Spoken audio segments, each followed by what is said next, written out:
DPRD Sumsel akan melakukan pergantian antar waktu atau PAW kepada 3 anggota DPRD Sumsel yang mencalonkan diri sebagai kepala daerah pada pilkada serentak di 7 kabupaten di Sumsel pada Desember 2015.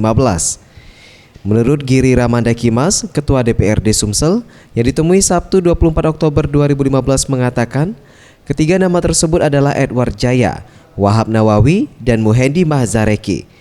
Pengunduran diri ini sebagai syarat untuk bertarung di Pilkada serentak tahun 2015. Selanjutnya untuk PAW ketiga anggota dewan ini akan dilakukan pada 30 Oktober 2015. Di mana dari fraksi Golkar, Edward Jaya digantikan Nasrun Madang, kemudian dari fraksi PBB Wahab Nawawi digantikan Meriadi, serta dari fraksi Demokrat Muhendi Mahzareki digantikan Agus Pianto. Ya, PAW-nya untuk Pak Edward Jaya akan digantikan oleh Pak Nasrun Madang. Untuk Pak Muhendi Mahzareki akan digantikan oleh Pak Agus.